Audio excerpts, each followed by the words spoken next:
went to Yale Simpson University in Redding, California. It's like the whitest place I've ever lived for sure. Um, which is just so drastically different from my lived experience here in Stockton. Like I grew up on the southeast side of town, um, and I went to church downtown over at Ebenezer, where my grandpa was the assistant pastor. And so I was in a very black church community, a very black neighborhood. Only thing that wasn't predominantly black was the school I went to, because I went to Commodore, because that was downtown. But I was there because it was like a magnet school. And then I went to Edison, predominantly black and Hispanic and Filipino community. And then I went to Reading, and it was just so drastically different than any place I'd ever been before. Surrounded by trees and lakes and mountains, gets really quiet at night. And I'm like, man, like I'm not familiar with any of this. And it made me feel uneasy at first. And then I think the appreciation I have for it was God taught me that he's everywhere. I'll say two things. AGT was a blessing that I never expected to win. Like it was a blessing that I never expected to like even really happen. Because I originally tried out 2017, didn't make it. 2019 and 2020, make it and then win the show. When I got on the show, I genuinely just thought, hey, I'll make it 1 or 2 rounds. And then the whole goal is, how do we now build a career and further opportunities off of this exposure that we're going to get? And then when making it to the finals was just kind of like a blur. And I almost quit. I was quarantined in a hotel for like almost 3 months in LA because it was during the pandemic. My daughter was like 6 months old, and my wife, they were both still here in Stockton. I just remember thinking to myself, like, I saw my daughter like trying to crawl, and I was watching it on FaceTime, and I just broke down, and I was like, I don't want to be here. Like, I want to go home. Like, before I ever wanted any of this, before poetry was ever a thing, like, I wanted to be a husband. I wanted to be a father. And man, I'll give all this up if I can go back to that. And I was just having a really rough day. And so, and I was supposed to go home. Like, I remember this. I was supposed to go home for a visit, to go kick it with my family. After I advanced to the next round, they were like, and coming up next week, they announced my name. And I was like, wait, so I can't go? And they were like, sorry, Brandon, like you're on the next week's roster to come perform. And you have a bunch of interviews during the week where, like, you know, they're getting their B-roll and their sound bites and the other stuff for the show. And during one of those, I just took off the microphone, teared up, and then just went up to my room and fell asleep. And I heard them banging on my door like a couple hours later, because I guess they couldn't find me.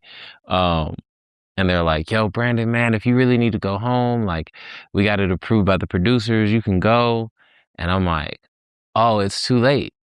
I'm like, I perform in 3 days. I'm like, I'm locked in. Like, this performance is happening.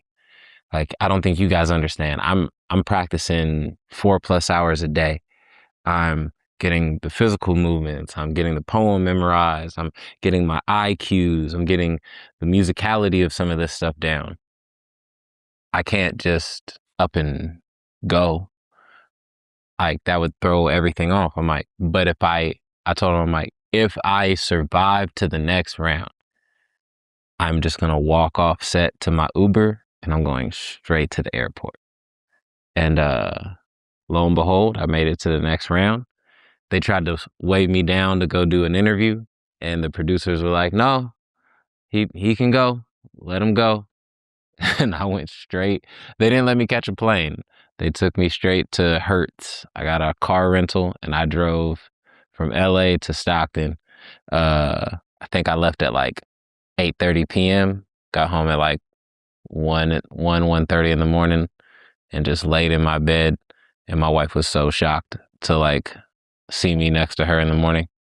It was great. Fatherhood is great. You never learn or know how tired you can be until you're a parent. My kids get up at like 6 a.m. every day and are like And since my wife has the baby that she wrestles with in the middle of the night, I'm always the first one up. So it's a privilege to be able to be this tired because I'm loved so much that they want me every hour that they can get me. And my daughter, she's doing a lot better. She was diagnosed with an autoimmune disorder called juvenile dermatomyositis. It attacks large muscle groups, highly impacted by UV and things to that nature. We're about prayerfully another 2 years away from being able to hopefully start tapering some of her medicine down. And so if we get there, then that'll be great. But as a person who lost my sister when she was 8.5 months old and I was 4, I'm just grateful that she's here because she could just simply not be here. Because my mom was 24 when my sister died, and I was 31 when my daughter got sick.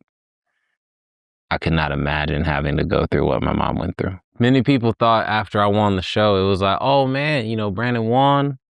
He gonna, retire his mom. And I don't think people understand how $1 million works in California and the taxes that you pay when you get large sums of money. It was unfortunate. I really wish I could have retired my mom so that way she wouldn't have to work no more. But future goals. Future goals. She loves all my kids. Like absolutely every single one of them. And early on, my daughter was like a spitting image of my sister. If you looked at their pictures, you'd be like, dang. I know it made my mom tear up a little bit. I also know that my mom is going to be very excited to get the chance to live out some of the moments that she likely still desired to have with my sister, just with a granddaughter now. Go to the nail salon and get your nails done. Or, let's go on a little girls' date and all the other things. It'll be fun for her to be able to have some of that. But nobody will replace my sister. It'll just be different. Ant is like more of an older brother than he is a uncle. We're only separated by 7 years. He is the young adult pastor at Progressive Community Church. And he's actually the reason I even came to Jesus, because my uncle used to be a very angry kid. And then he gave his life to Christ and he stopped being so angry. And I said, man, if there's a God who can help my uncle that way, I want to serve him too. And that's when I really started buying into church. I always kind of went, but I think I was 5 years old when I made that change and transition because my uncle's 12. I've never done a forward for a book. I've only ever had 2 previous books, and I never understood what the point of a forward was. And when I talked to somebody, they're like, hey man, this is an opportunity for people who love you to speak of you. And I was like, man, the first person that came to mind was my mom. And I remember having a conversation with my uncle, and he was like, man, I just want you to know I'm really proud of you. And never forget, there was a village who helped make sure that you were straight. And I was like, you're right. And so I wanted to honor my uncle by making sure that he was credited for the relationship that he and I have had throughout the course of these years. Yeah, I asked him if he would do the forward. I teared up getting the chance to read it a few times. And yeah, I love that man. We both have our own families now. We're both in our 30s. And so it's life is very different than what it used to be, playing Xbox and PlayStation 2 in his mom and my grandma's house. But I know that as time continues to move forward, we'll find ourselves back at that same precipice again. I have a poem called Shine on my album. It's a very upbeat, very joyous, celebratory poem. And then I would say a poem that I have called Doubt's Parade. It's also on this upcoming album that I just think it's my yin and my yang of my deepest insecurities and darkness, and then God's beauty and light that has lifted me out of those moments. The book features all the poems from the album, outside of the last minute changes that occurred on the album. I made Probably I changed two poems completely. So the poem that is in the book is not the poem that you will see in the album. And then the book then also contains poems that were previously once included as a part of the album that I felt God just said, no, these aren't meant for that. And then there's a third section of the book that is just pretty much all the work I've written over the last 3 years since I last released a book. And so you'll notice that there's the intimacy section, which features the album stuff. There's a prelude section, which are the poems that would have been on the album had God not all God not changed, well, not changed my plan, but not giving me the proper plan. And then the third section is just like, oh, hey, like these are just poems, things that I have written, that I have loved, cared for, and made. Some good, some not so great. Like my track I've Got with the homies, Veritas, Matt Belaine, and Justin Goss. Teak Underdo, my guy, got the chance to meet him over at Hallways Productions. Got introduced to him, and that was an absolutely phenomenal experience. My best friend Ferris Ryan, who now lives here with us, he's a Pacific Northwest cat who lived in Texas for a little bit. Met him in Reading when we both went to college together. And then Stockton Soul also did the live band instrumentation for it.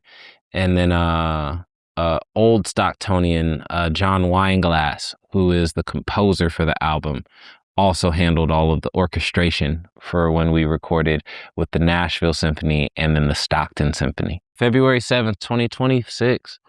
Feels like it was just yesterday, and it feels like it was forever ago all at the same time. 1,400 seats sold out completely. 1,400 seats sold out completely. It was stressful.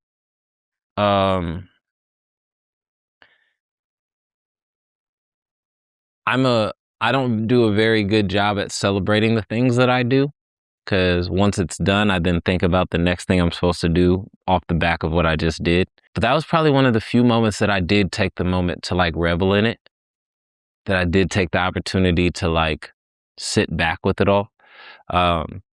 Because man, this was 3 years of work. We had dancers, we had choir, we had the band, we had the symphony, we had guest poets from as far as New York and like Vegas and Texas and Florida. I'm just really proud of it, to know that a show that like I headlined, that I was a lead producer on, that I collaborated with the Stockton Symphony to make, had gotten its job done, that it did everything that it was supposed to do, and that we not only sold the show out, but left with a 3-minute standing ovation.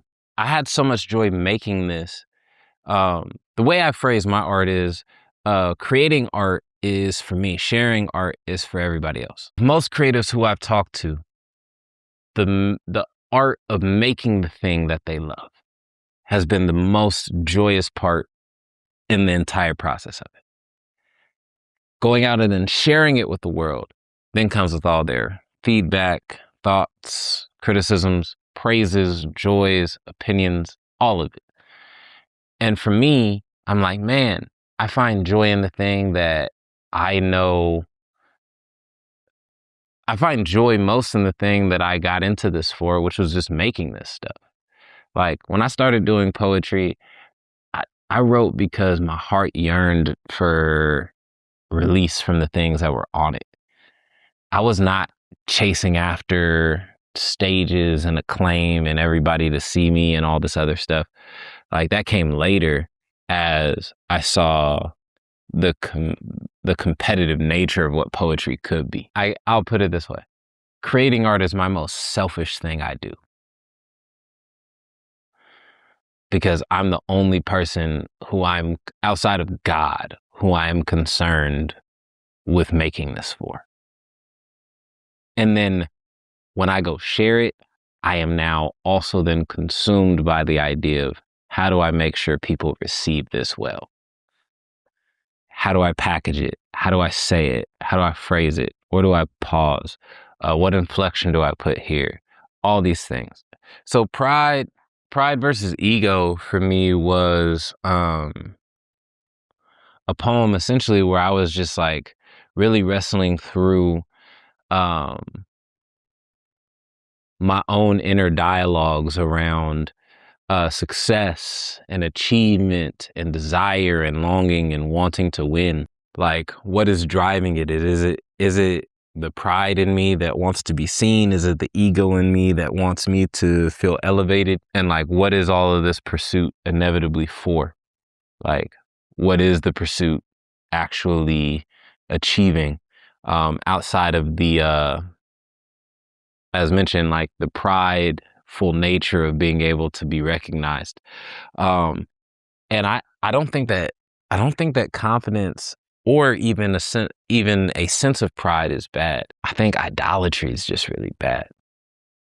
And I think that many people don't recognize that they've made gifts or even themselves into idols. For me, my confidence is in the work that I put in to be good at the skill that I have. But similar to basketball, similar to my time with basketball, I am also keenly aware of how quickly one can be humbled by the presence of God when he decides to say, hey, like, that's not the thing for you anymore. Because before anything and everything else, basketball was my first love. It's what I wanted to do. It's what I wanted to spend the rest of my life doing. God put the brakes on it and said, no, like, that time's done. I'm not going to put all of my confidence in a thing that won't always be around. I'm not going to put all of my identity into a thing that doesn't define me. Because if they put world's greatest poet on my headstone, I would think I probably failed, because there's so many things I'd much rather be known for than being a really awesome poet.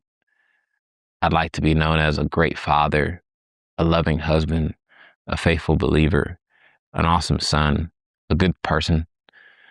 Like, all of those things would come long before I would hope people would know that my poetry was really awesome. And don't get me wrong, I want people to know that my poetry is really awesome. But I've met some really talented artists and they were horrible people. And I'm like, man, when your time is done, I probably won't remember your art nor you. But I know some really phenomenal people who their legacies have been etched, maybe not in history books, but in the souls of those who were impacted by the work that they did. Making this album humbled me, because I couldn't have done any of this without God's divine orchestration. I mean, if I were to tell you guys the number of dollars that I spent to make this project, people would look at me and be like, what? Why? How? But at every point that I ran into financial insecurity, emotional insecurity, I was humbled by the fact that I couldn't hold it up on my own, but that God showed up every single time and said, hey, I'll lift you up. So like, my single for this album is called I've Got. And the chorus of it goes, I've got love, I've got peace, I've got grace, I've got joy, I've got. And for me, that resonates so deeply, because in the midst of my darkest times in making this project, that was the first poem on this album that was finished. I had all those things. Like, I had peace when my daughter was sick and I was making this album because I knew that God was beside me. I had love when I was feeling hopeless in the midst of a distressed situation. I had hope in the midst of being able to look a 6-figure requirement cost for certain things to be able to get this album made. And it was never from me. It was always from this heavenly place that just kind of rained down on me. And like, yeah, I was humbled making this because there's no way I would have got it done. The spoken word album category at the Grammys is a category for spoken word albums, and I believe that I have the best spoken word album. So I would like to at least be nominated so I can go to Staples Center and go in a fancy suit and put my wife in a fancy dress and leave our kids at home and enjoy ourselves a wonderful day in LA. I'd like to tour this with symphonies across the country. Sacramento, namely one of them. Holla at me. Yeah, I'd like to go to different symphonies around the country and around the world and bring the show to life because I know the impact that it had on the people who saw it in person. I'd like to get this album in the hands of 1 million people. There's 8.7 billion people, I think. So I'm not even shooting for like a single percent of them, I don't believe. But I think 1 million people having this album in their phone, on their person, would be something that would not just be life-changing for me, but for them. But more importantly than all that, I know what these words did when they transformed me and the people who helped make it. These words can transform people's lives from just hearing it. So I want to see folks transform. I want to see them renew their relationship with a God who's desperately seeking after them. And I want them to be able to look at this project and say, dang, that was beautiful and honest. When it comes to art in Stockton, there's no deficit in terms of talent. Like Hallway Productions with D and Teak helped make this project virtually possible because of their excellence in what they provided on the production side of things. Like Teak took the beats that we had and absolutely reimagined them in a way that like we could not have done minus his efforts. Stockton Soul, Darcy, and Jelani and Alex and all these wonderful musicians who came together for the sake of being able to make this thing like come to life. Absolutely loved working with them. Joe Douglas and his choir, a collection of folks from Stockton, Modesto, the Bay, and Sacramento coming together to help make sure that this thing came to life. My boy Ferris Ryan, lead music producer on this. The Stockton Symphony for granting us the space and freedom to be able to work together and bring this concert to life. So many people were required. And like, there's so many other things that also played a factor into this. Like, an arts culture is nothing without the people who help lay its foundation. So like people like Tama Brisbane, people like Jazz Marie Latour, people like Saint are poets who have done a lot of groundwork for Stockton to have a scene in the poetry world before I was ever around doing the things that I do with poetry. And like Stockton, as I mentioned, is not deficient when it comes to art. It's just not seen as much as it should be. The album releases August 21st. I'll be in Florida at the time when it actually premieres. I work with a school in Miami. It's a long story, but beautiful place. But upon my return from Miami, we will be having a celebration party for its release. And then in November, since the album will be getting considered for a Grammy, we're going to be doing a watch party for the announcement for the people for the categories and finding out whether or not we are nominated, because being considered and being nominated are indeed two different things. And so we want to get from consideration to nomination, because once you are now nominated, you're in the top 6, and top 6 then means you get a chance to be number 1 if you win. It's been 3 long years of getting here. So it's one of those things where you've worked so hard on something for so long, and now everybody else is just catching up to what you've done. And you have to not get dissuaded by the fact that like this thing feels old to you. Like, this album feels old to me because I've been the one working on it diligently for 3 years. And I'm like, oh man, like I worked so hard. I'm doing so much labor around this. And like now everybody's falling in love with the thing that I fell in love with like 3 years ago when I started it. And I think that that'll inject some new life into me and the project too. So that'll be fun. So I run around to different schools around the world, and I do workshops with students. And so I get the chance to do a lot of work with schools. In particular, I do a lot of work with schools in Stockton, and trying to provide more and more for the students populace who's here. And so, yeah, just grinding it out. Got more opportunities. Shout out to UOP. I'm a professor there teaching poetry. Love my class there. It'll be in the spring semester again. And I look forward to teaching that class without a six-figure looming concert album coming out. I'll be able to focus a lot more. This is going to be a small snippet of my poem called Shine, from my album. It goes, seasick, got lost in the waves, heart trick, got lost in my ways, God saved the day. He came and healed my heart and part grace straight from the start. Lord, I know what you do. Yeah, I put my trust in you. Yeah, Lord, what is the grave? On that cross you gave your life so I could be saved. My heart engraved with the word that sounds so clear. No tears get shed from this tear. Have no fear. Catch that Holy Ghost. I love you the most. On that cross you rescue me. Now I'ma shine this light for the world to see. All of my pain, victim is not my name. I'm shedding all that shame. I'm giving up this lust. No longer ruled by disgust. In Christ's name I trust. I'm giving my selfishness, turning to selfless bliss. So I'm giving my pride. I take being humble in stride. I see your arms open wide. Yeah, what would you do to be close to God? Close to God.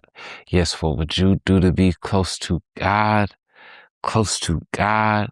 Yes, what would you do to be close to God? Close to God. Yes, what would you do to be close to God? Yeah, close to God. Yeah.